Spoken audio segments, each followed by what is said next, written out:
السلام علیکم everyone, welcome back to another episode 16 of Mala novel.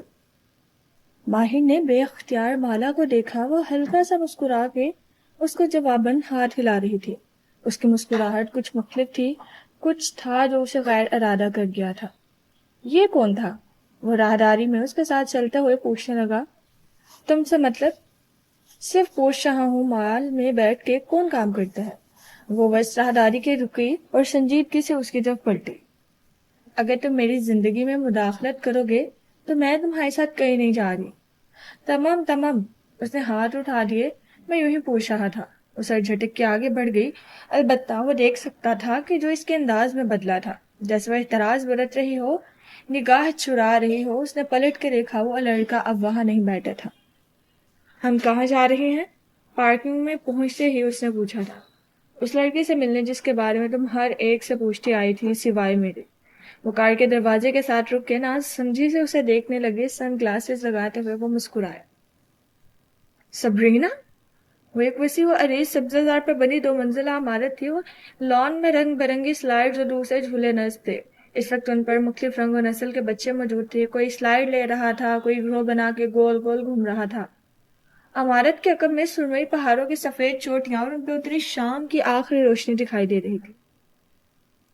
وہ دونوں ساتھ ساتھ چلتے عمارت کے چھوٹے سے لکڑی کے گیٹ تک آئے۔ بار کے پار سے وہ جھولوں پر کھیلتے بچوں کو دیکھ سکتے تھے، لیکن وہ انہیں دیکھنے نہیں آئے تھے۔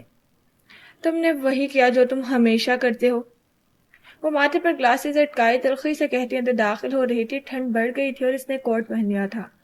کھلے بال ہوا سے پیچھے کو اڑ رہے تھے اور چہرہ شام کی روشنی میں مزید زرد لگ رہا تھا۔ تم مجھے سبرینا کے بارے میں بتا سکتے تھے، میں نے تم سے پوچھا تھا۔ تم نے مالک سے پوچھا تھا۔ اس سے پہلے میں تم سے بھی پوچھنے آئی تھی۔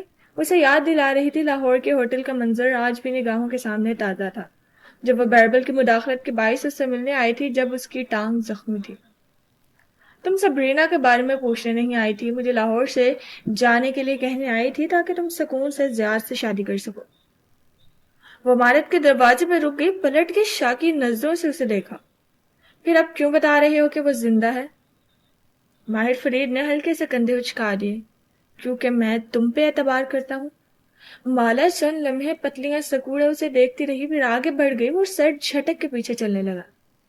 وہ کسی اسکول کی عمارت تھی یا شاید ڈے کیئر تھا، وہ فیصلہ نہ کر سکے۔ دماغ اس وقت درست طور پر کام نہیں کر رہا تھا۔ چند قدم کے بعد وہ نامحسوس طریقے سے آگے آ گیا۔ وہ اسے راستہ دکھا رہا تھا۔ وہ جانتا تھا کہ سبرینا انہیں کہاں ملے گی۔ وہ ایک کلاس روم کے قریب رک گئے۔ اس کی دیوار شیشے کی بنی تھی، وہ اس کے پار سے اسے دیکھ سکتی تھی۔ وہ بچوں کے ایک گروہ کے وسط میں چھوٹی سی کرسی پہ بیٹھی تھی، سر جھکائے، اونچی پونی ٹیل اور سیاہ آنکھوں والی لڑکی مسکرا کے ایک کتاب پر کچھ لکھ رہی تھی۔ پھر اس نے رک کے سر اٹھایا، ان سے کچھ پوچھا۔ وہ سب ایک ساتھ بولنے لگے۔ اس نے مسکرا کے نفی میں سر ہلایا اور تب ہی اس کی نگاہ ان پہ پڑی۔ شیشے کی دیوار کے پار کھڑا ماہر، وہ جیبوں میں ہاتھ ڈالے سنجیدہ سا دکھائی دیتا تھا، اور اس کے ساتھ سبز آنکھوں اور گہرے بھورے بالوں والی دراز قد لڑکی جو اسے دیکھ رہی تھی بنا پلک جھپکائے۔ اس نے لمبے کوٹ پہ کراس باڈی بیگ پہن رکھا تھا، چہرہ زرد تھا اور آنکھیں، ان میں بہت کچھ تھا۔ وہ مسکرا کے اٹھ کھڑی ہوئی، وہ ان کا انتظار کر رہی تھی۔ کشمالا؟ وہ کلاس روم سے نکل کے ان کے سامنے آئی اور ہاتھ بڑھا دیا۔ مالا نے ہاتھ کوٹ کی جیب سے نہیں نکالا، بس پتلیاں سکوڑے اسے دیکھی گئی۔ سبرینا کی مسکراہٹ پھیکی ہوئی، ہاتھ واپس کھینچ لیا۔ مالا کو تم سے کچھ پوچھنا ہے، میں چاہتا تھا وہ براہ راست پوچھ لے۔ اس کے کندھے کے پیچھے کھڑا تھا۔ سبرینا نے اس بات میں سر ہلا دیا، پھر ایک کمرے کی طرف اشارہ کیا۔ کشمالا کچھ کہے بنا اس طرف بڑھ گئی۔ ماہر کو وہ البم میں نے دیا تھا، وہ باہر رہ گیا، اندر نہیں آیا۔ وہ یہاں سے انہیں دیکھ سکتی تھی، وہ صرف سبرینا کو دیکھ رہی تھی۔ وہ دونوں کمروں میں تنہا تھی۔ یہ بچوں کا کامن روم تھا۔ ایک طرف دیوار گر شیشے کی کھڑکی تھی، فرش پہ قالین بچھا تھا۔ سبرینا نے جوتے ایک طرف اتار دی اور آلتی پالتی کر کے کھڑکی کی طرف پشت کیے بیٹھ گئی تھی، جیسے یوگا کرنے لگی ہو۔ وہ البتہ نہیں بیٹھی۔ سبرینا کے مقابل دیوار کے ساتھ کمر ٹکائے کھڑی ہو گئی۔ لانگ بوٹس قالین پہ دھرے تھے اور نگاہیں اس لڑکی پہ جمی تھی۔ میں نے ماہر سے کہا تھا کہ وہ تمہارے ساتھ وہ نہ ہونے دو جو البم میں موجود دوسری لڑکیوں کے ساتھ ہوا تھا۔ میں نے اسے کہا تھا کہ وہ تمہاری حفاظت کرے۔ کوئی کسی کی حفاظت نہیں کرتا۔ وہ تلخ ہوئی۔ سبرینا نے گہری سانس لی، پھر پہلو بدلا۔ میں کسی زیاد سلطان کو نہیں جانتی، نہ وہ کبھی میرا منگیتر رہا ہے، لیکن ہاں، جس شخص نے مجھے مارنے کی کوشش کی، پولیس کے پروفائلز کے مطابق وہ میرے ساتھ obsessed تھا، جیسے وہ ہر اس لڑکی کے ساتھ obsessed رہا تھا جس کو اس نے قتل کیا تھا۔ وہ سینے پر بازو لپیٹے چھپتی ہوئی نگاہوں سے اسے دیکھے گئی۔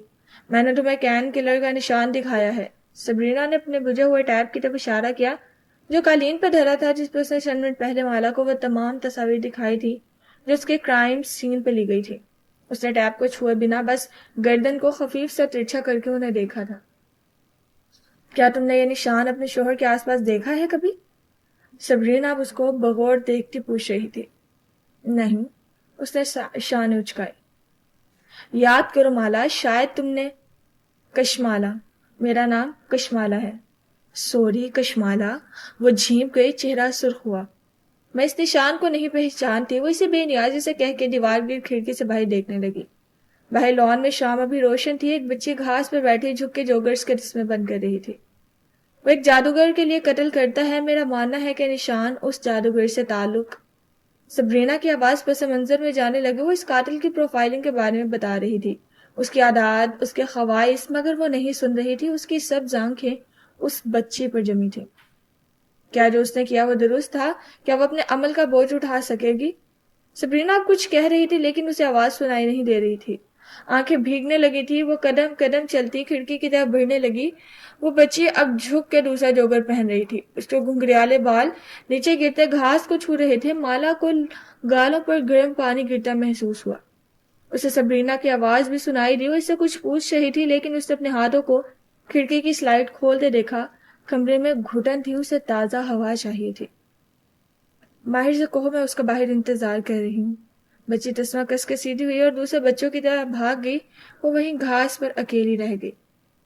سبرینا کامن روم سے باہر نکلی تو دیکھا وہ راہداری میں دیوار کے ساتھ کھڑا موبائل پہ بٹن دبا رہا تھا۔ وہ باہر تمہارا انتظار کر رہی ہے۔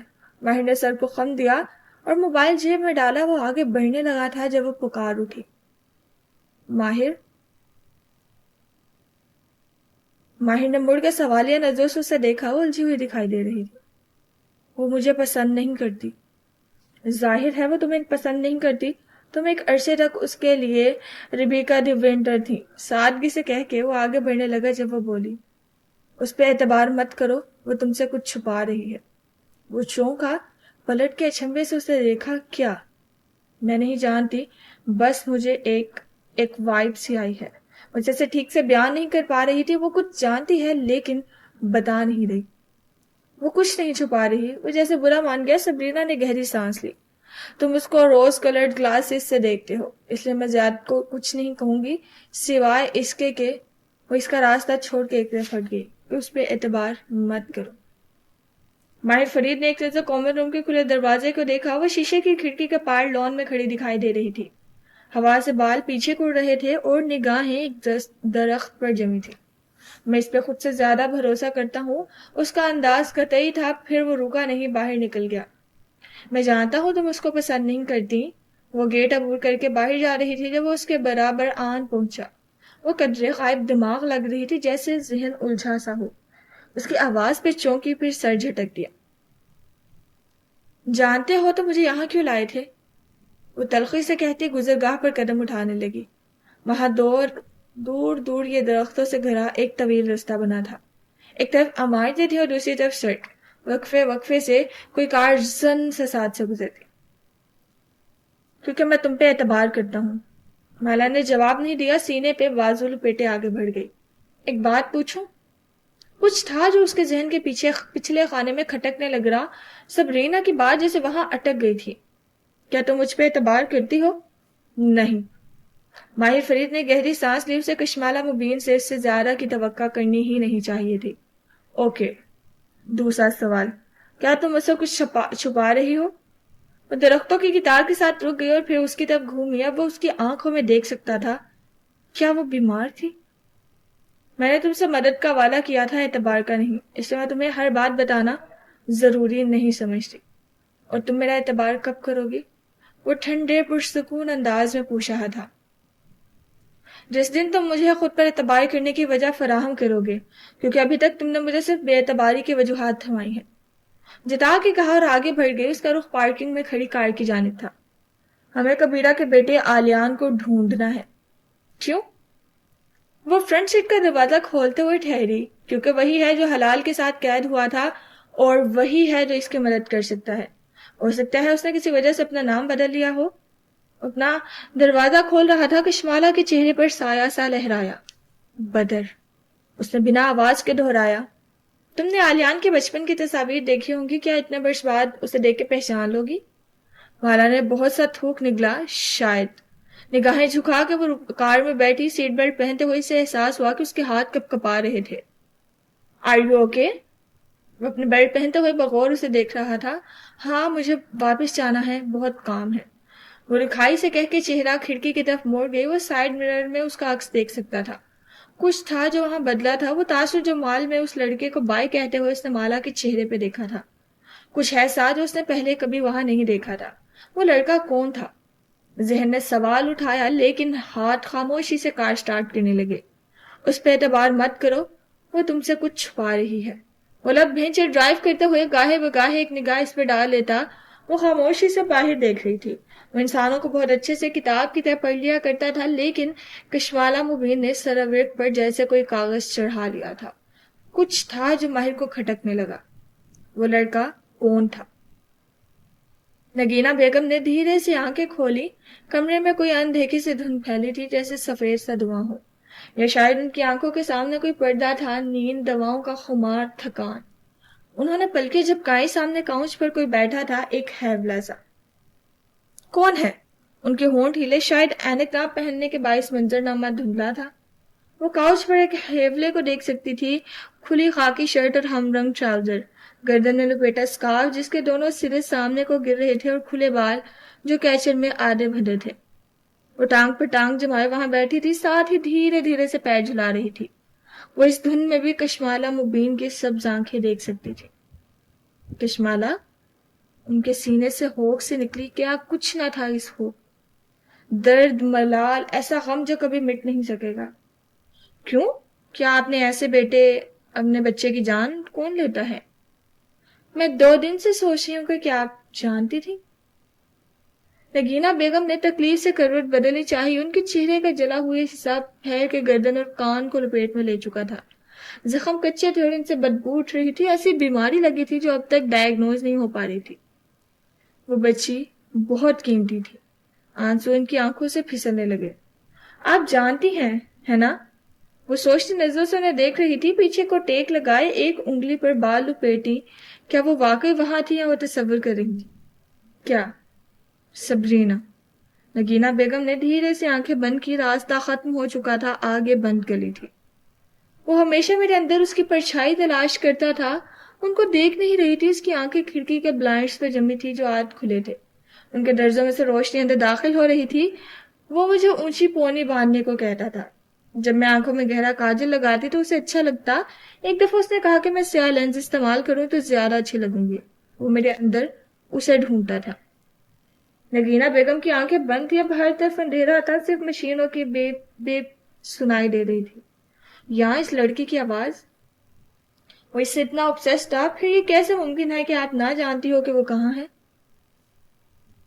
وہ خاموش اندھیرے میں لیٹی رہی۔ وہ پیپر ورک تبدیل کروا سکتی ہے، وہ زیاد کی نگاہ سے چھپ سکتی ہے، مسلسل دعائیں اور اسکار پڑھنے سے آپ کے موکلوں کی نگاہوں سے بھی چھپ سکتی ہے، لیکن کسی دن تو وہ اسکار بھولی ہوگی۔ اتنے برس میں کسی ایک دن تو اس نے ناغہ کیا ہوگا اور آپ کے موکلوں نے اسے ڈھونڈ نکالا ہوگا۔ ہم اسی دن سے جانتے ہیں جب اس شہر میں شفٹ ہوئی تھی۔ انہوں نے آنکھیں کھولی، اب منظر پہلے سے واضح تھا، انہیں کشمالہ کے چہرے کو دیکھنے کے لیے آنے کی ضرورت نہ تھی۔ زیاد جانتا ہے؟ ان پر جبھی اس کی آنکھوں میں بے بسی بھرا غصہ تھا، نفرت تھی، افسوس تھا۔ وہ جانتا ہوتا تو تم سے شادی کیوں کرتا؟ کشمالہ کی آنکھیں بھیگنے لگی، ٹانگ سے ٹانگ ہٹائے اور ہتھیلیوں کو دائیں بائیں رکھے کاؤچ پر آگے کو۔ جب وہ اس کے عشق میں گرفتار تھا تو اس پہ شہر عشق کیوں نہیں کیا؟ میری زندگی کیوں برباد کی؟ وہ دبا دبا سا چلائی تھی، آنسو گالوں پر ٹپ ٹپ گرنے لگے تھے، کیونکہ وہ ماں نہیں بن سکتی تھی۔ وہ ٹھہر کے انہیں دیکھنے لگی، بلکہ وہیں ساکت ہو گئی۔ What? ہمارے مددگار، ہمارے دوست، وہ کہتے تھے کہ وہ ماں نہیں بن سکے گی اور ہمیں زیاد کی اولاد چاہیے تھی۔ بستر پر لیٹی نحیف اور لاغر سی بوڑھی عورت دھیمی آواز اور دو ٹوک لہجے میں بتا رہی تھی۔ وہ اسائنمنٹ تھی، فہرست میں لکھے لوگوں میں سے ایک نام، اس کا زیاد کے لیے مر جانا بہتر تھا۔ وہ اس کی محبت میں گرفتار تھا۔ اگر اسے سبرینا سے محبت ہوتی تو اس کو نہ مارتا، لیکن سبرینا کی یاد سبرینا کے اصل سے بڑی ہو گئی۔ وہ اس کا گلٹ تھا، اس کا ضمیر۔ اور میں، آنسو پھر سے گرنے لگے۔ انہوں نے تکیے پر رکھا بوڑھا چہرہ اس کی طرف موڑا۔ اب ان کی آنکھوں میں صرف ایک درہم بھرا افسوس تھا۔ آپ اس کو اولاد دے سکتی تھی، وہ اولاد جسے آپ نے مار دیا، بے وقوف لڑکی۔ اور میری ماں، وہ بستر کے سرہانے تک آئی، بے رونق بال چہرے کے طرف میں بکھرے تھے اور آنکھیں سرخ پڑ رہی تھی۔ میری ماں اس کھیل میں کیا تھی؟ وہ ماں جس کو آپ چھوڑ کے چلی گئی تھی؟ وہ کھانسنے لگی تھی، تنفس تیز ہو رہا تھا۔ مالا نے ہتھیلی کی پشت سے گال رگڑے۔ مجھے خود کو آپ کے سامنے جسٹیفائی نہیں کرنا، مجھے کچھ اور پوچھنا ہے۔ ان کی کھانسی دھیرے دھیرے سے مدھم ہونے لگی، البتہ وہ اب بھی منہ کھول کے گہرے سانس لے رہی تھی۔ کبیرہ کا بیٹا آلیان کہاں ہے؟ آہ آلیان! ان کے کریلے کے خول جیسے جھریوں زدہ چہرے پر مسکراہٹ امڑ آئی۔ اس کا نام اب آلیان نہیں ہے۔ آپ نے اس کا نام بدل دیا؟ کیوں؟ وہ پتلیاں سکوڑے ان کو یوں دیکھ رہی تھی جیسے اس خول تلے چلتی سوچوں کو پڑھنا چاہ رہی ہو۔ کبھی نہ کبھی آپ جان جاؤ گی، لیکن ابھی نہیں۔ انہوں نے چہرہ دوسری جانب موڑ لیا۔ وہ اپنے مونیٹرز کو دیکھ رہی تھی، یا شاید آنکھیں بند کر چکی تھی۔ اور حلال؟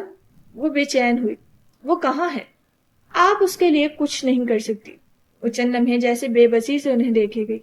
وہ ایک چھوٹی بچی ہے جس کو آپ نے اس کے بھائیوں سے الگ کر دیا ہے۔ آپ کو اس پہ ذرا ترس نہیں آتا؟ تمہیں آیا تھا ترس میری پوتی پہ؟ وہ آنکھیں بند کی ہوئی تھی۔ کشمالہ مبین نے مٹھیاں بھینچ لی، چند لمحے گہرے گہرے سانس لیتی انہیں دیکھتی رہی۔ ان کے سر کے نیچے سے دو تکیے تھے۔ اس نے اوپری تکیے کو دیکھا، پھر ان کے چہرے کو، پھر سے تکیے کو۔ اسے ایک چہرہ یاد آیا، سبز آنکھوں والا، وہ خوبصورت شفاف چہرہ۔ وہ اس کے ساتھ سوئی تھی، اسے تکیے پہ کروٹ لے کر۔ وہ صبح اٹھی تو وہ نہیں تھی، وہ جا چکی تھی۔ ان کے ہونٹوں پہ مدھم سے مسکراہٹ تھی۔ بہت کچھ نگاہوں کے سامنے گھومنے لگا۔ وہ ان کی ویل چیئر دھکیل رہی تھی، وہ ان کے ہاتھ پہ دوا رکھ رہی تھی، وہ آپریشن تھیٹر کے باہر کھڑی دائیں بائیں ٹہل رہی تھی۔ اس نے پھر سے تکیے کو دیکھا اور ان کے چہرے کو دوسری طرف ڈھلکا تھا۔ کاش میں آپ سے اپنی ماں کا بدلہ لے سکتی۔ لے لو، مجھے مرنے سے خوف نہیں آتا، لیکن مجھے مارنے سے آتا ہے۔ وہ اپنا بیگ اٹھا رہی تھی۔ اور میں آپ سے کیا بدلہ لوں گی؟ آپ کے حصے کی آگ بہت قریب پہنچ چکی ہے۔ اب وہ شاید کمرے سے نکل رہی تھی۔ نگینہ بیگم کی پلکیں ایک دوسرے سے جڑی رہیں۔ اب وہ چلی گئی تو انہوں نے آنکھیں کھولی۔ کمرہ اب دھندلا تھا، لیکن وہ کمرے کو نہیں دیکھ رہی تھی، وہ کچھ اور دیکھ رہی تھی۔ مالا بیگ کندھے سے لگائے آنسو صاف کرتی باہر کوریڈور میں آگے بڑھ رہی تھی۔ جب قدم ٹھہر گئی، وہ سامنے تھا زیاد سلطان۔ وہ قطار میں لگی لوہے کی کرسیوں میں سے ایک پر بیٹھا تھا، اور ایک ہال میں بنا ویٹنگ ایریا تھا۔ بہت سے پودے، درمیان میں فوارہ، چھت شیشے کی تھی اور کئی منزلہ اونچی تھی۔ بلائی منزلوں کی گیلریز یہاں سے دکھائی دیتی تھی۔ کشمالہ اسے دور سے آتے دیکھ کے وہ کھڑا ہو گیا۔ وہ اس سے چند قدم فاصلے پہ رک گئی۔ کشمالہ اسے دور سے آتے دیکھ کے وہ کھڑا ہو گیا۔ وہ اس سے چند قدم کے فاصلے پہ رک گئی۔ کچھ تھا جو اس میں بدل گیا تھا، وہ کمزور لگ رہا تھا، شکستہ سا۔ کیا ہم بات کر سکتے ہیں؟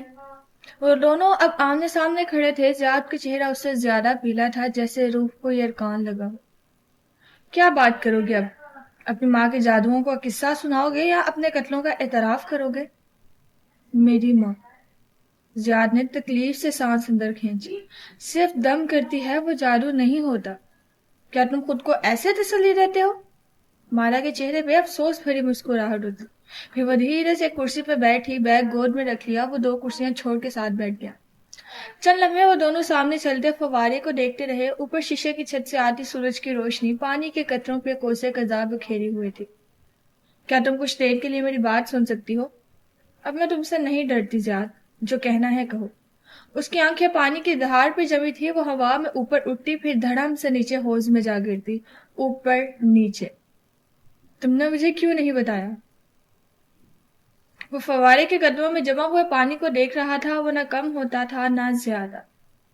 تم کیا کرتے؟ مجھے روکتے؟ ہوش کا پانی اس کی آنکھوں میں بھرنے لگا.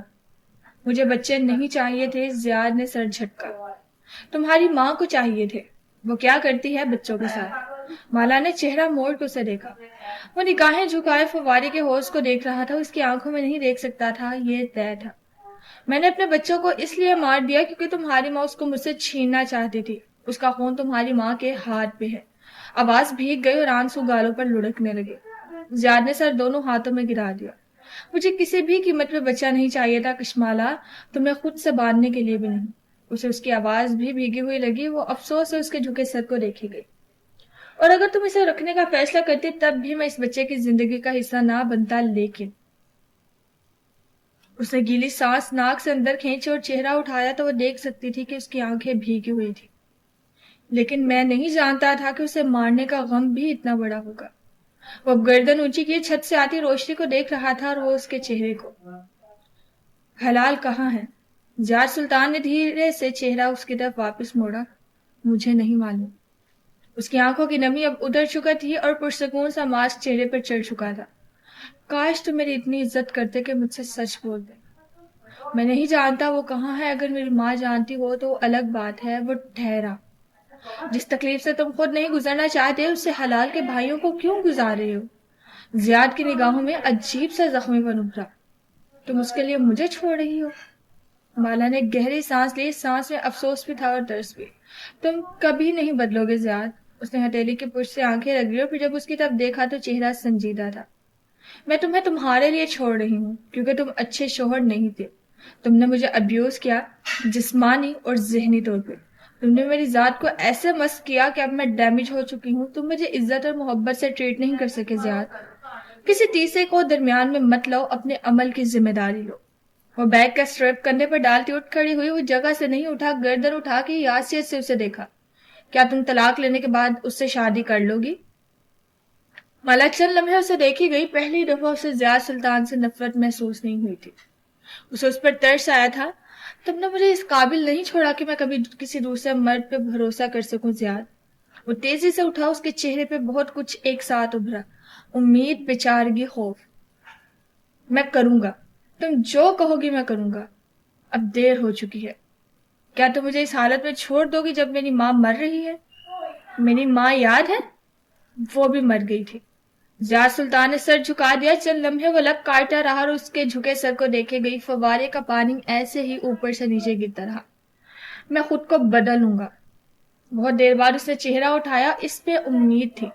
میں ہر وہ کام کروں گا جو تم کہو گی. اور بنا پلکے جھپکائے اسے دیکھے گئی. تم میرے لیے سب کچھ کرو گے؟ سب کچھ. بے بسی، بے چینی، منت اس کی آواز میں سب تھا. پھر حلال کو اس کے بھائی کے حوالے کر دو.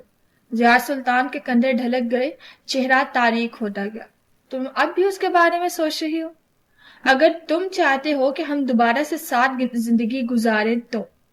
مالا بیگ کو ایک کندھے سے گزارتے ہوئے دوسرے پر پہن رہی تھی. حلال کو چھوڑ دو. میں واپس آ جاؤں گی. تم اب بھی اس کا سوچ رہی ہو؟ وہ بے یقینی سے اسے جاتے دیکھ رہا تھا. وہ دروازے کی طرف جا رہی تھی. کشمالا اس نے پکارا لیکن وہ نہیں رکی. وہ جہاں تھا وہیں کھڑا رہا. حلال کو چھوڑ دو. میں واپس آ جاؤں گی. اور اسی وقت تھا جب کیف جمال کا میسج اس کے فون پہ موصول ہوا. زیاد نے جھنجھلا کے فون دیکھا. مجھے اس ہفتے کی پیمنٹ ابھی تک نہیں ملی زیاد بھائی. اسے بہتر تھا میں ماہر فرید کے ساتھ ڈیل کر لیتا. کیف نے آڈیو میں بہت تلخی سے کہا تھا. زیاد سلطان نے جواب نہیں دیا. اس نے فون جیب میں ڈال دیا. مالا کے جانے کے بعد انہوں نے آنکھیں کھولی. کمرہ اب بھی دھندلا تھا لیکن وہ کمرے کو نہیں دیکھ رہی تھی. وہ کچھ اور دیکھ رہی تھی. جانے سے پہلے وہ انہیں کس آگ کا ڈراوے دے رہی تھی. وہ کس اچھائی اور برائی کی بات کر رہی تھی. یہ دنیا نگینا سلطان کے لیے ہمیشہ سے آگ تھی. دھندلے کمرے میں کوسے قزاق کے سارے رنگ بکھرنے لگے. ہر روشن ذرے میں ایک تصویری کہانی پنہاں تھی. وہ کمرے میں دائیں بائیں گھومنے لگی. ایک کے بعد ایک منظر. وہ ایک زرد سا باورچی خانہ تھا. ایک طرف سے کھلا، چھوٹی چوکی پر بیٹھی روٹی لگاتی عورت اور چولہے سے نکلتا دھواں. وہ وقفے وقفے سے بھوری لکڑیوں کو پنکھے سے ہوا دیتی. آتش تیز ہو جاتی. قریب میں ایک دبلی پتلی سانولی سی لڑکی بیٹھی تھی. 11-12 برس کے. وہ انگاروں کو چولہے کے نیچے سے اڑ کے فضا میں غائب ہوتے دیکھ رہی تھی. دفتن روٹی پکاتی عورت اس کی طرف پلٹی. نگینا، مجھے وہ پرت اٹھا دے. جی امی. وہ اٹھ کے باورچی خانے کے اندرونی حصے میں آئی. یہاں کھلے دروازے سے برآمدہ دکھائی دیتا تھا. طویل برآمدہ جس کے سامنے کوئی جالی نہ تھی. فاصلے پر رکھی چارپائی اور ان پر دھرے جامنی گاؤں تکیے. لڑکی کی نگاہیں چارپائیوں تک جا پھسلی. وہاں تکیے سے ٹیک لگائے کلف لگے سفید شلوار قمیض میں ایک ادھیر عمر آدمی بیٹھا تھا جس کے سیاہ جوتے چمک رہے تھے. وہ ساتھ بیٹھے گلابی پھولدار لباس والی عورت سے بات کر رہا تھا جس کی کلائی میں سونے کے کنگن تھے.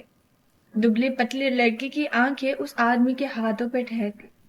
چہرے پہ ہراساں سا تاثر ابھرا. ہاتھ میں پکڑی سلور کی پرات اٹھائے تو اپنا عکس نمایاں ہوا. گردن کے نیچے نیل کے نشان اور ایسے کئی زخم جو دن کی روشنی میں نہیں لگائے جاتے. آنکھیں بھرنے لگی. وہ سر جھکائے پرات لیے پلٹ گئی. اسے قضا کے رنگ بدلنے لگے. ذرات اڑ اڑ کے ایک دوسری شکل بنانے لگے. وہ گدلے پانی کی کچی نہر تھی اور اس پر بنا مٹیالہ سا پل. وہ پل سے ہٹ کے ایک درخت تلے بیٹھی تھی. اس کی چوٹی اب قدرے لمبی اور رنگت سانولی تھی. دھوپ سے چہرہ سڑ سا گیا تھا. دور سامنے ایک مزار دکھائی دے رہا تھا جس کے ساتھ بنے درخت پر مختلف کپڑوں کی قطریں بندھی تھی. وہاں ایک کمرے کے باہر قطار لگی تھی. وہ یہاں سے بھی دیکھ سکتی تھی کہ اس کی ماں وہاں بیٹھی آنے والوں کو قطار میں لگا رہی تھی. پیر صاحب سب کا مسئلہ سنیں گے. تم اندر جاؤ. تم یہیں ٹھہرو. نہیں, پہلے تم اندر آؤ. وہ باری باری کسی کو اندر بھیجتی, کسی سے پیسے لے کر ایک ڈبے میں ڈالتی. دبلی پتلی لڑکی سوچتی آنکھوں سے عورت کے اس غول کو دیکھ رہی تھی.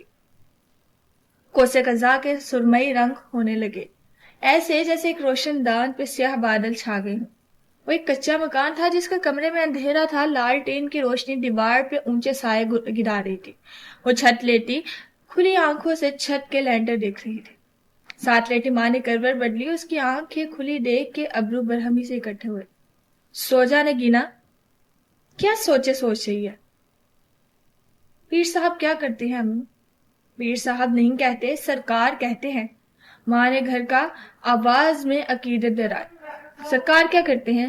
علاج, دم, تویز. اور تم جو لوگوں کے گھر جاتی ہو تم کیا کرتی ہو؟ مجھے علم آتا ہے لیکن بس اتنا کہ کسی کا مسئلہ حل ہو جائے, چوری کا سراغ مل جائے. اور سرکار, ان کے پاس بڑے جنات ہیں, وہ سارے مسئلے حل کر سکتی ہیں. وہ میرا کوئی بھی مسئلہ حل کر دیں گے. اتنا نہ سوچا کرو, دماغ کو جنات چڑھ جائیں گے. چل سو جا. اس نے کروٹ بدل کے آنکھوں پر بازو رکھ لیا لیکن نگینا کی آنکھیں کھلی تھی. سرکار کے قبضے میں جنات ہیں, وہ جو دکھائی نہیں دیتے, وہ جو سب کر سکتے ہیں. اس کی آنکھیں چمک رہی تھی. وہ جو سمندروں کی تہوں میں چھپے خزانے لا سکتے ہیں, وہ جو آسمانوں سے تارے توڑ کے لا سکتے ہیں, وہ جو کسی کا دل کسی کے لیے مائل کر سکتے ہیں, وہ جو انتقام لے سکتے ہیں, وہ جو چودنیے کے گھروں کو آگ لگا سکتے ہیں. مجھے بھی جنات چاہیے امی. وہ بڑبڑائی لیکن ماں نے نہیں سنا. اس کی آنکھیں بند تھی اور خراٹے گونج رہے تھے. اس کے خراٹوں میں مشین کے بیپ بیپ گڈمڈ ہونے لگی. نگینا بیگم نے آنکھیں کھولی. کوسے قزا راکھ بن کے ان کے بادلوں میں اتر آئی. وہ دبلی پتلی لڑکی جانے کب جھریوں ذرا چہرے اور سفید بالوں والی نحیف اور لاغر عورت بن گئی تھی. انہیں معلوم ہی نہ ہو سکا. زندگی جیسے پلک جھپکنے میں گزر گئی تھی. انہوں نے بدک کروٹ لینا چاہی, تکلیف سے کراہ نکلی. انہوں نے پلکیں بند کی. وہ سونا چاہتی تھی لیکن نیند کسی الوین کی طرح تھی. وہ تھی اور وہ نہیں تھی. کیا وہ سو رہی تھی؟ کیا وہ جاگ رہی تھی؟ پلکیں کھولے تو منزل بدل چکا تھا. وہ ہسپتال کا کمرہ نہ تھا.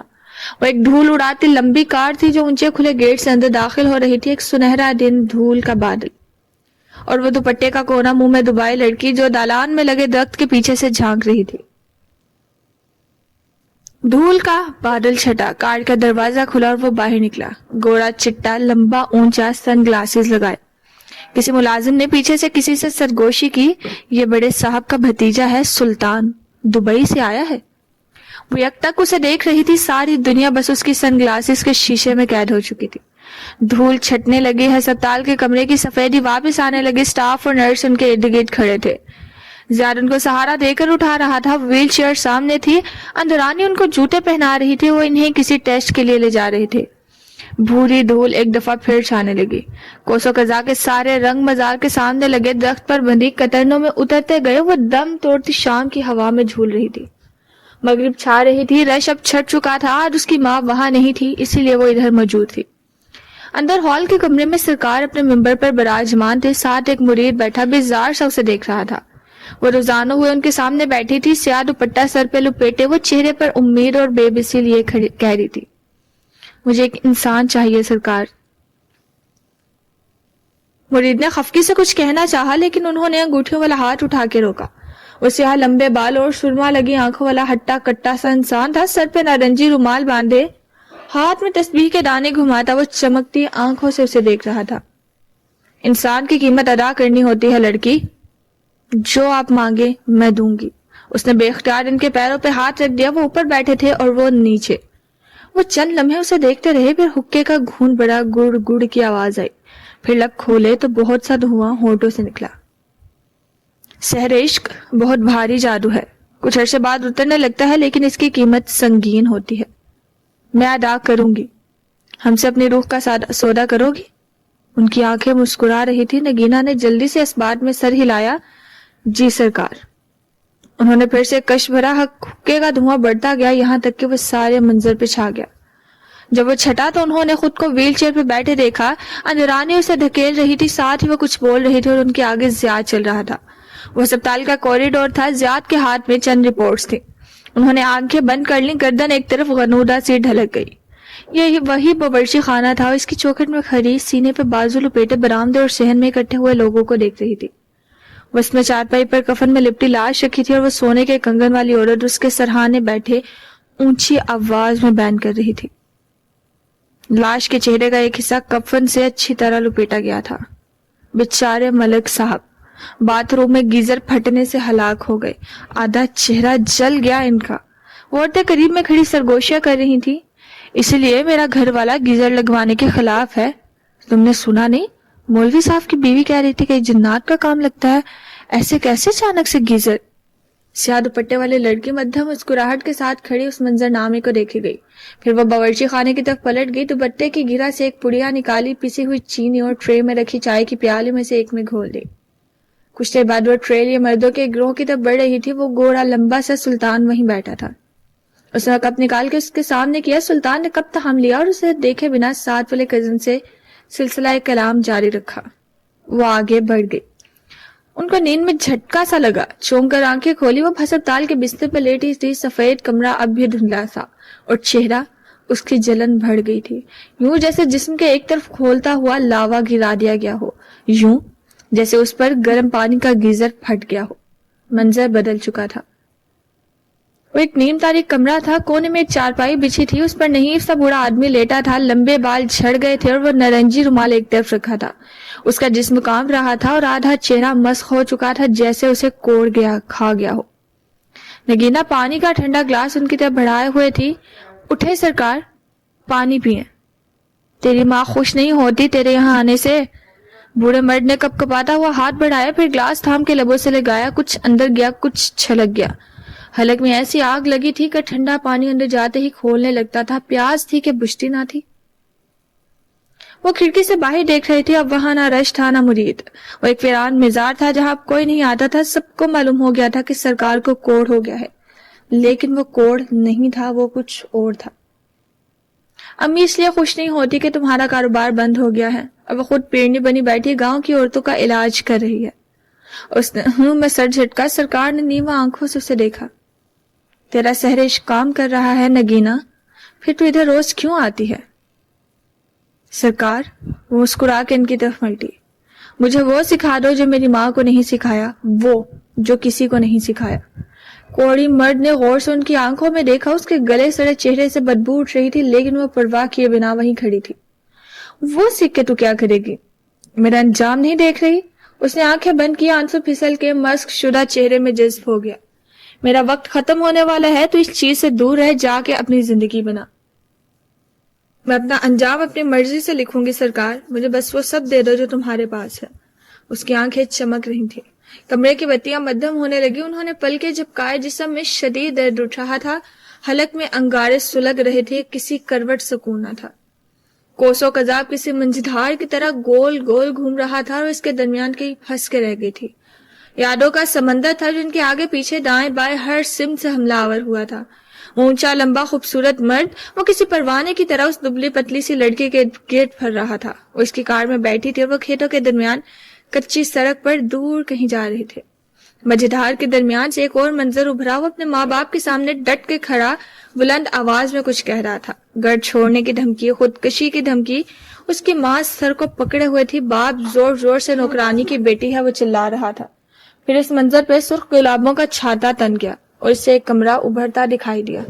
وہ سنگھار میز کے سامنے کھڑی تھی، مسکرا کے آئینے میں دیکھتی بالوں میں برش چلا رہی تھی اور اس کے کندھے کے پیچھے کھڑا محبت سے کچھ کہہ رہا تھا. نگینہ بیگم نے گیلے مجھار میں بدک آنکھیں کھولی. مناظر کسی البم کے صفحات کی طرح پلٹتے جا رہے تھے. اب وہ دونوں کسی پہاڑی سڑک پہ ساتھ ساتھ چل رہے تھے. ہاتھوں میں ہاتھ تھے، اونچی ہنسی کلائی میں گجرا. البم نے ایک اور ورق الٹایا. وہ رات کو تنہا کمرے میں بیٹھی آنکھیں بند کیے تصویر پر کچھ پڑھ رہی تھی. پھر آنکھیں کھولی اور پہلو میں کروٹ لیے بے خبر سوتے سلطان پر پھونک ماری. چہرے پہ مسکراہٹ تھی، آنکھیں سرخ ہو رہی تھی. پھر دھیرے دھیرے کوسے قزا سیاہ سفید سی ہو گئی. سارے رنگ ایک ایک کر کے ساتھ چھوڑ گئے. باہر میں خزاں کی سردی گھل گئی. وہ خوبصورت مرد لاؤنج میں سیدھا چلتا جا رہا تھا. وہ کچن میں اس کی اطراف پشت کیے کھڑی تھی. وہ مسکرا کے اس کو آواز دینے لگا. نگینہ نے بھی مسکرا کے چہرہ موڑا لیکن وہ ایک دم ساکت رہ گیا. اس کا چہرہ، اس کی بیوی کا حسین چہرہ کسی خونخوار کتے کے چہرے جیسے تھا. وہ ایک دم زور سے چلایا. اس چیخ نے ان کی زندگی میں سور پھونک دیا تھا. قیامت آ چکی تھی. جسم کے دائیں حصے میں تکلیف بڑھتی جا رہی تھی. زیاد ان کے اوپر لحاف برابر کر رہا تھا. وہ کروٹ بدلنا چاہتی تھی لیکن کسی کروٹ آرام نہ تھا. جسم میں درد تھا، روح میں درد تھی. وہ ایک بیڈ روم تھا جس کا حلیہ بگڑا ہوا تھا. سلطان ایک ایک چیز الماری سے نکال کے پٹک رہا تھا. ساتھ ہی وہ اونچا اونچا چلا رہا تھا. بستر پر لیٹا ایک ننھا بچہ رو رہا تھا. وہ خاموش سی چوکھٹ میں کھڑی تھی، بالکل خاموش اور بے تاثر جیسے پتھر کا مجسمہ. وہ کپڑا اور کتابوں کے اندر سے چیزیں نکال نکال اس کے قدموں میں پھینک رہا تھا. گڑیا، سوئیاں، پتلے، الو کی کھوپڑی، کتے کے دانت، سوکھے گوشت کے ٹکڑے. سلطان زور سے چلایا. پھر اس نے دونوں ہاتھوں سے اپنے بال نوچے اور زمین پہ بیٹھتا گیا. اب وہ رو رہا تھا کسی بچے کی طرح. وہ اسی طرح خاموش کھڑی تھی. درد کی ایک لہر گردن میں اٹھی. ان کے لبوں سے کراہ نکلی. ایک کروٹ بدلی جسم تپ رہا تھا. کیا وقت قریب تھا؟ کیا مہلت ختم ہونے کو تھی؟ وہ ایک چھوٹا سا مکان تھا جس کے دروازے پہ لمبی کار کھڑی تھی. فرنٹ سیٹ کا دروازہ کھلا تھا اور سلطان اس لڑکی کو بازو سے کھینچ کے باہر نکال رہا تھا. اس کے ہاتھوں میں ایک لحاف میں لپٹا بچہ تھا جو مسلسل رو رہا تھا. جادوگرنی، ماں کی جادوگرنی بیٹی. اس چوکھٹ تک لایا اور وہیں پٹک دیا. وہ گری نہیں، بس دیوار کا سہارا لے کر خود کو گرنے سے روک دیا. میرے ماں باپ ٹھیک کہتے تھے، تم اور تمہاری ماں کے تعویذوں نے یہ سب کیا ہے. وہ اڑے اڑے بالوں اور کھلے گرے باندھ کے ساتھ چلا رہا تھا. وہ بالکل خاموش اور بے تاثر تھی، برف کی ہو جیسے. اسی وقت دروازہ کھلا اور اس کی پریشان سی ماں باہر نکلی. وہ ابھی تک چلا رہا تھا. ماں نے ہاتھ جوڑے لیکن وہ بکتا جھکتا آگے بڑھ گیا. کار کا انجن سٹارٹ کیا. اس نے ماں کے جڑے ہاتھوں پر ایک ہاتھ رکھ دیا. سلطان کی کار دھول اڑاتی ہوئی دور جا رہی تھی. وہ واپس آئے گا، ہم اس کو کھینچ کے واپس لائیں گے. ماں نے چونک کر اسے دیکھا. ہم کون؟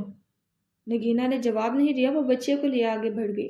بستر میں جیسے لوہے کے نشتر نکل آئے تھے. جس طرح کروٹ لو وہ جسم میں اترتے جاتے تھے. کیا موت کا فرشتہ آن پہنچا تھا یا ابھی کچھ مہلت باقی تھی؟ یاد ماضی نے ایک نیا ورق الٹا. وہ نیا کلف لگا لباس پہنے دروازے کے باہر کھڑی تھی. بچہ گود میں تھا. اس کی ماں پریشان سی ساتھ کھڑی تھی. وہ کار واپس آ گئی تھی. سلطان چپ چاپ باہر نکلا اور فرنٹ سیٹ کا دروازہ کھول دیا. اس کے کندھے ڈھلکے ہوئے تھے اور چہرہ گمسم. کہا تھا نا وہ آئے گا. اس نے بس مسکرا کے ماں کو دیکھا. تو نے یہ کیسے کیا نگینہ؟ ماں کی آنکھوں میں خوف بھر آیا. سحر عشق اتر جاتا ہے لیکن زبان بندی کا جادو برسوں چلتا ہے ماں. کاش تو سرکار سے یہ سیکھ سکتی. وہ سرگوشی میں کہہ کے مسکرائی اور آگے بڑھ گئی. سلطان کسی معمول کی طرح فرنٹ سیٹ پر بیٹھا کار سٹارٹ کر رہا تھا. وہ بالکل خاموش تھا. پھر خاموشی ٹوٹی. میں ساری عمر تم سے نفرت کروں گا. کار سڑک پر ڈالتے ہی وہ بول اٹھا. کرتے رہو. وہ مسکرا کے کھڑکی سے باہر دیکھنے لگی. سلطان کی آنکھیں بھیگنے لگی. اس نمی میں غصہ تھا، نفرت تھی اور مجبوری تھی. اسے آنکھیں بند کرنے سے خوف آتا تھا. پلک جھپکتا تو وہ آ جاتے تھے اس کو ڈرانے، اس کو جان سے مارنے. وہ اس پہ بوجھ ڈالتے تھے. اسے نگینہ کو واپس لانا تھا اپنی زندگی میں. وہ بے بس تھا. منظر تبدیل ہوتا گیا. بچہ اب بڑا ہو چکا تھا. وہ ایک میز پر کاپی رکھے ہوم ورک کر رہا تھا. ساتھ بیٹھا سلطان ہاتھ میں چھڑی لیے اسے گھور رہا تھا. گزرتے وقت نے اس کو بوڑھا کر کے وقت سے پہلے ڈھال دیا تھا. رنگت کملا گئی, شخصیت مان پڑ گئی. ایک ایک کر کے وہ ہر رشتے سے کٹا گیا. وہ اپنی بیوی کا غلام تھا, ایسا غلام جس سے نفرت کے باوجود اس کے چنگل سے دور نہیں جا سکتا تھا. تیز لکھو تیز. سلطان اس بچے کو دیکھتے ہوئے پھنکارا. بچے نے ڈرتے ڈرتے اوپر دیکھا. وہ چھڑی بہت قریب تھی. اس کا حلق سوکھنے لگا. وہ جلدی جلدی کاپی پر پینسل گھسیٹنے لگا. کچن سے نکلتے نگینہ بیگم نے خاموشی سے یہ منظر دیکھا اور آگے بڑھ گئی. یہ ان کی پڑھائی کا وقت تھا. سرکار کو مرے برسوں گزر چکے تھے اور انہوں نے خود کو سرکار بنا لیا تھا. ان کا رخ سیڑھیوں کی جانب تھا. نیچے بیسمنٹ میں ان کا کام ان کا منتظر تھا. سارے مناظر بجھتے کوئلوں کی طرح ٹھنڈے پڑتے گئے, لیکن جسم کے اندر سلگتی آگ بڑھتی جا رہی تھی. کیا وقت قریب تھا؟ انہوں نے آنکھیں بند کر لی. کیا مہلت ختم ہو چکی تھی؟ نہیں, انہیں کچھ وقت مزید چاہیے تھا. انہیں ایک آخری کام ابھی کرنا تھا. رات سیاہ چادر کی مانند سارے پہ چھائی تھی. طویل دو رویہ سڑک کے کنارے بنا ہوا ایک گیس اسٹیشن تھا. اس شہر میں ڈاؤن ٹاؤن سے دور ہٹتے جاؤ تو کمرشل عمارتیں دور دور واقعہ دکھائی دیتی. ایک منزلہ مخروطی چھت والی شاپس, اور ہر شاپ کئی کئی کنال پہ پھیلی ہوتی. ہر عمارت کھلی کھلی سی بنی تھی, جیسے شمالی امریکہ میں جگہ بہت اور لوگ کم ہیں. ایسے میں اس گیس اسٹیشن کے ایک بھی طرف دو ہیبلے سے آمنے سامنے کھڑے تھے. مجھے میرے پیسے وقت پہ نہیں مل رہے زیاد بھائی. ناخوش سا کیف سامنے کھڑے زیاد سلطان سے کہہ رہا تھا. میرے اکاؤنٹ کا تھوڑا مسئلہ چل رہا ہے. میں خود ایک مفرور کی زندگی گزار رہا ہوں. ذرا وقت لگے گا, لیکن 3 دن تک میں تمہاری تمام اجرت کلیئر کر دوں گا. وہ جیبوں میں ہاتھ ڈالے بے نیاز سا کھڑا تھا. اس سے بہتر تھا میں ماہر فرید کے ساتھ ڈیل کر لیتا. کیف نے نخوت سے ناک سے کوڑی. وہ جیسے بیزار تھا. زیاد نے بہت ضبط سے سانس اندر کھینچی. کیف, وہ دان پہ دان جما کے کہنے لگا, تم نے مجھے ماہر فرید کی موجودگی کے بارے میں نہیں بتایا. کیوں؟ جب پیسے پورے دیں گے تو معلومات بھی پوری ملے گی. وہ اکھڑا سا تھا. زیاد کی جیبوں میں چھپے ہاتھوں کی مٹھیاں بھینچ گئیں. اگر تم ایک آخری کام کر دو تو میں طے شدہ رقم سے دوگنا عطا کروں گا. کیف جمال چونکا. زمین کو مسلتا اس کا جوگر رکا. آنکھیں چھوٹی ہوئی. سڑک پر تیز بھاگتا ایک ٹرک زن سن کے ساتھ سے گزرا. ایک لمحے کے لیے شور اور روشنی کے بعد واپس اندھیرا اور سناٹا چھا گیا. اس آخری کام کے بعد تم آزاد ہو, چاہے ماہر فرید سے ڈیل کرو یا چاہے شیطان سے. کیف جمال بڑی ہوئی شیف کو مسلتے ہوئے بغور سننے لگا. زیاد کے ہونٹوں سے نکلنے والے اگلے الفاظ پہ اس کی آنکھوں میں الجھن ابھری. لیکن کیوں؟ پھر اس نے خود ہی شانے اچکا دیے. خیر, مجھے وجہ نہیں جاننی, میں تیار ہوں. کہتے ہوئے اس نے موبائل نکالا. رات اب تاریک اور بوجھل تھی, بارش سے پہلے کے بادلوں کی طرح, ٹوٹے دل کی طرح. اگلا سورج طلوع ہوا تو اپنے ساتھ ایک نیا دن لایا, اور بظاہر ایک عام سا دن تھا. اسی عام سے دن کی طرح جو 1 سال پہلے کشمالہ مبین کی زندگی میں آیا تھا. وہ دن جس کی صبح ماہر فرید کے کیف جمال بن کے اس کی زندگی میں داخل ہونے سے ہوئی تھی. وہ دن جس کی دوپہر اس کا کریئر ختم ہونے سے ہوئی تھی. اور وہ دن جس کی شام زیاد سلطان کی لائی گئی سحر زدہ براؤنیز سے ہوئی تھی. ایسے عام سے دن کسی کی بھی زندگی میں بنا چاپ کے داخل ہو جاتے ہیں, بھیس بدل کے, خود کو چھپا کے, اور پھر ایک دم سے ساری زندگی پلٹ دیتے ہیں. اس صبح شاپنگ مال کی رونق معمول کے مطابق اپنے عروج پہ تھی. مالا کے کافی شاپ پہ البتہ رش کم تھا. وہ سیاہ اپرن پہنے, سر پہ پی کیپ جمائے, سر جھکائے سنک میں گلاس دھو رہی تھی. پانی کے چھینٹے اڑ اڑ کے اپرن کو بھگو رہے تھے. ذہن کسی نقطے پہ پھنسا تھا. آج کیف بھی نہیں آیا تھا. اس کو صبح میں صرف ایک میسج موصول ہوا تھا کہ وہ کچھ دن کام پہ نہیں آ سکے گا. کیا زیاد مجھے ایسا کرنے کو کہا تھا؟ مگر کیوں؟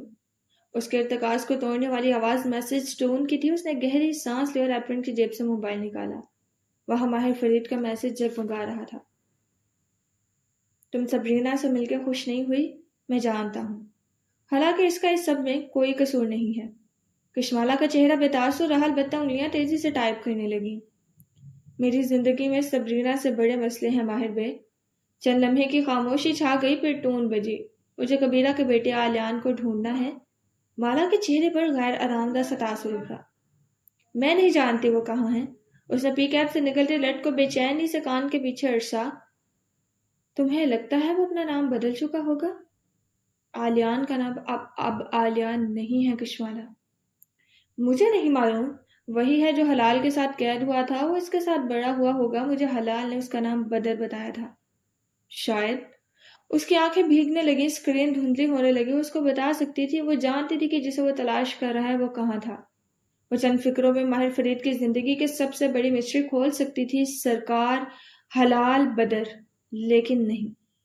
میں کبیرہ تائی سے بات کروں گی. جلدی جلدی ٹائپ کر کے بھیجا اور سیدھی ہوئی ایک لڑکی اندر داخل ہوتی دکھائی دی تھی.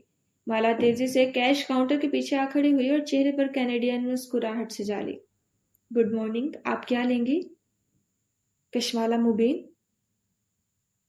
اس نے جھجکتے ہوئے پوچھا. وہ چونکہ وہ لڑکی کافی فربا تھی. ایک ہاتھ میں چند شاپنگ بیگ سے، دوسرے سے بار بار بال درست کر رہی تھی. وہ پریشان تھی. اس نے اسے پہلے بھی کہیں دیکھا تھا. کہاں؟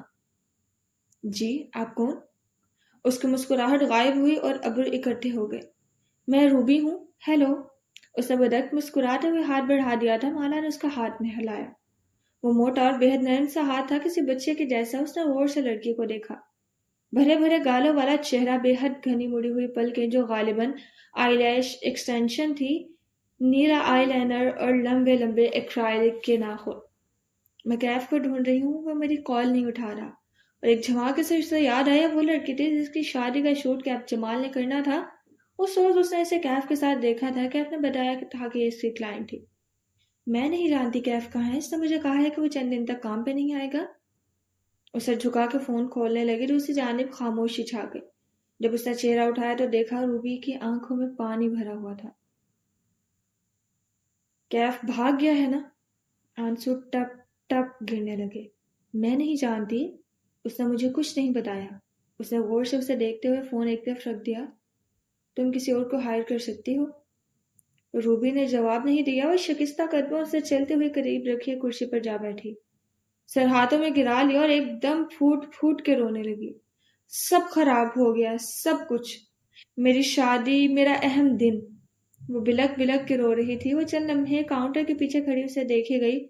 وہ شادی کے دن کے خراب ہونے پہ کیوں رو رہی تھی؟ شاید وہ یہ نہیں جانتی تھی کہ اس کا شوہر ایک اذیت دینے والا مرد نکلے گا اور ایک دن اسے ایک باکس کے ساتھ اپنا گھر چھوڑنا پڑے گا. اس شادی کا فوٹو شوٹ اسے کیوں کروانا تھا جس کا انجام طلاق ہی تھا یا سمجھوتا؟ روبی، روبی. اس نے سکون سے گلاس میں برف بھری، پھر پانی ڈالا، اسٹرا رکھا اور کاؤنٹر کے پیچھے سے نکل کے اس کی میز تک آئی. گلاس اس کے سامنے رکھا اور مقابل کرسی کھینچی. روبی نے بھیگی پلکیں اٹھا کے اس سیاہ پی کیپ والی لڑکی کو دیکھا. اس کا نیلا لائنر پھیل چکا تھا اور ناک گلابی ہو رہا تھا. ہفتے کے دن میری شادی ہے، وہ رندی ہوئی آواز میں بولی. میں اس کو ایڈوانس دے چکی تھی. اب میرے پاس اتنے پیسے نہیں ہیں کہ کسی دوسرے فوٹوگرافر کو ہائر کروں، اور ایک دن کے نوٹس پہ کوئی کام نہیں کرتا. یہاں سب بکڈ ہے. باہر کا سارا سیزن بکڈ ہے. ٹھنڈے پانی کا انچھوا گلاس خاموشی سے اسے دیکھ رہا. اس کی بیرونی سطح پر پسینے کے قطرے گرتے رہے. وہ لڑکی اسی طرح روئی جا رہی تھی. میں تمہارے لیے کیا کر سکتی ہوں؟ اس نے تمہارا نام لیا تھا. اسے بچوں جیسے موٹے ہاتھوں سے گال صاف کیے. نیلی لکیریں چہرے پر نہروں کی صورت جمی تھی. میں اس کی کسی فوٹوگرافی کمپنی کا حصہ نہیں ہوں. وہ سکون سے سینے پہ بازو لپیٹے ہوئے تھی. اس نے مجھے رات میں ایک میسج چھوڑا تھا کہ اگر کوئی مسئلہ ہو تو میں تمہارے پاس آؤں. زیاد سلطان. اس نے افسوس سے گہری سانس لی. اس نے کیف جمال کو غائب ہو جانے کے لیے کہا تھا، ایسے کہ وہ اپنے کام کا ملبہ مالا پہ ڈال جائے. لیکن وہ اس کے لیے تیار تھی. وہ اس دن سے اس کے لیے تیار تھی جب اس نے کیف جمال کو ہائر کیا تھا. وہ دوسری دفعہ ایک ہی سوراخ سے نہیں ڈسی جائے گی. کیا کیف جمال، کیا زیاد سلطان اور کیا ماہر فرید. یہ تینوں اس کی مشکلات بڑھانے آئے تھے، کم کرنے نہیں. اور اب ان میں سے کسی کے ہاتھوں استعمال نہیں ہوگی. مجھے تم سے ہمدردی ہے روبی، لیکن میں کیف کے لیے لائبل نہیں ہوں. میرا اس کے ساتھ ایسا کوئی کانٹریکٹ نہیں ہے جس کے تحت میں تمہاری مدد کر سکوں. تمہیں پولیس کے پاس جانا چاہیے یا عدالت میں. میں تمہارے لیے کچھ نہیں کر سکتی. میں کیا کروں؟ میری شادی ہے 2 دن بعد. وہ پھر سے رو دینے کو تھی. اس نے گلاس ابھی تک نہیں چھوا تھا. کشمالہ اپنی جگہ سے اٹھی اور بے بسی سے شانے اچکائے. اس سے پہلے کہ وہ کچھ بولتی پیچھے سے گزرتی جے پی زیر لب بڑبڑائی. وزن کم کرو اور کیا. اس نے پنجابی میں کہا تھا اور روبی ایک سفید فام لڑکی تھی، مگر ایک دم وہ تیزی سے کھڑی ہوئی اور زور سے گلاس کو ہاتھ مارا. پانی اور برف کے ٹکڑے فرش پر بکھر گئے. تمہیں لگتا ہے یہ اتنا آسان ہوتا ہے؟ وہ حلق کے بل چلائی. آنسو سے بھیگا چہرہ سرخ ہو رہا تھا. جے پی ایک دم بوکھلا گئی. میں نے ایسا کچھ نہیں کہا، تم غلط سمجھی ہو. لیکن اس ملک میں ہر انسان کو اپنے احساس کمتری کا ترجمہ ہر اس زبان میں آتا تھا جو یہاں بولی جاتی تھی۔ وزن کم کرنا آسان نہیں ہوتا، تم نے میری زندگی نہیں گزاری۔ وہ اسی طرح چلا رہی تھی۔ مالا نے ملامتی نظروں سے جے پی کو دیکھا۔ وہ بہت زیادہ گھبرا گئی تھی۔ پھر وہ روبی کے قریب آئی، دھیرے سے اس کا ہاتھ تھاما۔ ریلیکس، تم غلط سمجھی ہو، وہ کچھ اور کہہ رہی تھی۔ نرمی سے کہنا چاہا۔ روبی نے زخمی نظر اس کی طرف موڑی۔ میں وزن کم نہیں کر سکی اور میرا فوٹوگرافر بھاگ گیا ہے، میں کیا کروں؟ وہ ایک دم رونے لگی۔ مالا چند لمحے اسے روتے ہوئے دیکھتی رہی، پھر اس کے کندھے پر دباؤ دے کر اسے واپس کرسی پر بٹھایا۔ تم نے کیف کو مکمل رقم ادا نہیں کی تھی؟ ساتھ ہی ٹشو اس کی طرف بڑھایا۔ روبی نے چونک کر اسے دیکھا۔ نہیں، ایڈوانس دیا تھا۔ اگر تم باقی رقم مجھے ادا کر دو تو میں تمہارا فوٹو شوٹ کر دوں گی۔ آنکھ کے کنارے صاف کرتے ہوئے اس کے ہاتھ ٹھہرے۔ تم فوٹوگرافر ہو؟ نہیں، لیکن تمہیں فوٹوگرافر نہیں چاہیے، تمہیں کچھ اور چاہیے۔ کیا؟ سحر۔ وہ اداسی سے مسکرائی، ایک ایلوین۔ روبی کی پلکیں جھپکنا بھول گئی اور ٹھہر کے اس کے اگلے الفاظ سنی گئی۔ روبی کے جانے کے بعد کئی گاہک آئے اور کہیں گئے، یہاں تک کہ اس کی شفٹ کا وقت ختم ہو گیا۔ آج جے پی بھی قدرے ڈھیلی تھی۔ اس نے ایک دفعہ جتاتے ہوئے انداز میں 2 دن کی چھٹی مانگی تاکہ وہ روبی کی شادی کا فنکشن کور کر سکے، اور جے پی نے بلا تعامل اسے چھٹی دے دی۔ اگر روبی شکایت کر دیتی تو معاملہ کہاں جا پہنچتا، جے پی تصور بھی نہیں کر سکتی تھی۔ میں کچھ دن میں تمہارے پیسے واپس کر دوں گی، اس نے ایپرن اتارتے ہوئے اسے جتانے والے انداز میں جے پی کو یاد کروایا تھا۔ اس نے وہاں سر ہلا دیا۔ وہ ٹرینچ کوٹ پہنے، بالوں کو گول مول کر کے کیچر میں لگائے، جس وقت شاپ سے نکلی ماہر فرید سامنے مال کی راہداری میں آتا دکھائی دیا۔ آج تمہارا باڈی گارڈ نظر نہیں آ رہا۔ وہ ہمیشہ کی طرح حشاش بشاش تھا، سیاہ پینٹ، سفید شرٹ، جیبوں میں ہاتھ، ماتھے پہ بکھرے بال اور بڑی شیپ۔ کیا اس کے پاس پہننے کے لیے ان 2 رنگوں کے سوا کچھ نہ تھا؟ وہ مجھے دھوکہ دے کر بھاگ گیا ہے۔ مالا نے اس کی نگاہوں کے تعاقب میں سامنے والی شاپ کو دیکھا جہاں کیف جمال بیٹھا کرتا تھا، لیکن اس نے یہ پہلی دفعہ نہیں کیا۔ اگلا فقرہ اس نے قدرے اونچا کہا تھا۔ ماہر نے جیبوں سے ہاتھ نکال کے اٹھا دیے۔ میں کیسے بھول گیا تھا کہ ہر بات میں پہلا قصور ماہر فرید کا ہوتا ہے۔ وہ سر جھٹک کے آگے بڑھ گئی۔ ماہر نے ایک نظر کافی شاپ کے شیلف کو دیکھا۔ شیلڈن کے گملے تلے کوئی نوٹ دکھائی نہیں دیتا تھا۔ اسے مایوسی ہوئی۔ اس دفعہ کتنا نقصان کر کے گیا ہے؟ وہ مال کی راہداری میں آگے بڑھ رہی تھی، وہ اس کے پیچھے آیا۔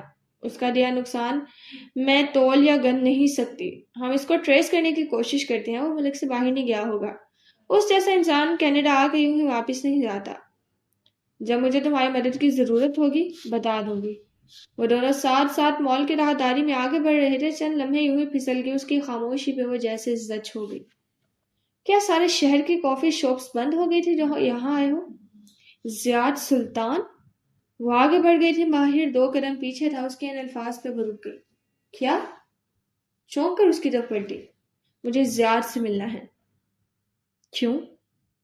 کیونکہ وہ حلال کے بارے میں جانتا ہے، وہ سرکار کو جانتا ہے۔ وہ قدم قدم چلتا اس کے سامنے آ رکا۔ ارے ہاں، تم اس سے پوچھو گے اور وہ فوراً سب سچ بتا دے گا۔ مالا نے سمجھتے ہوئے سر ہلایا۔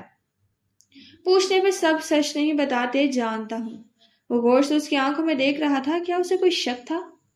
میں تمہیں اس کا نمبر بھیج دیتی ہوں، جو کرنا ہے کر لو، میری زندگی میں اس سے بڑے مسائل ہیں۔ مالا نے چہرہ موڑ لیا۔ وہ نہیں چاہتی تھی کہ وہ اس کی پلکوں کا ارتعاش دیکھ لے۔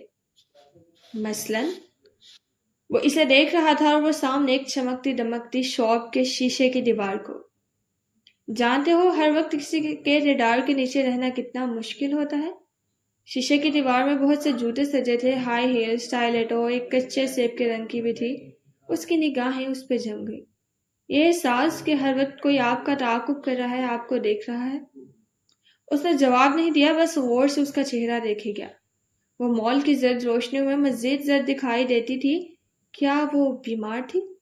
اس کی آنکھوں تلے ہلکے تھے، چہرہ میک اپ سے پاک تھا اور زخموں کے نشان مندمل ہو چکے تھے۔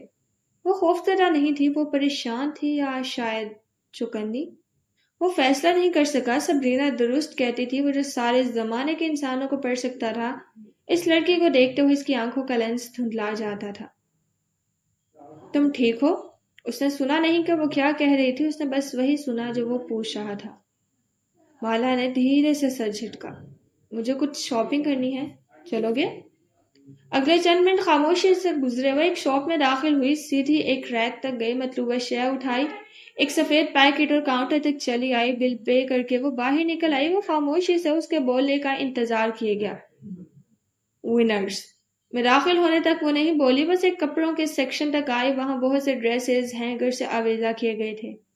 بیسوں ڈریسز پھنسے پھنسے سے ایک ایک ہینگرز نکالنے میں توانائی لگتی۔ کیا ہوا ہے؟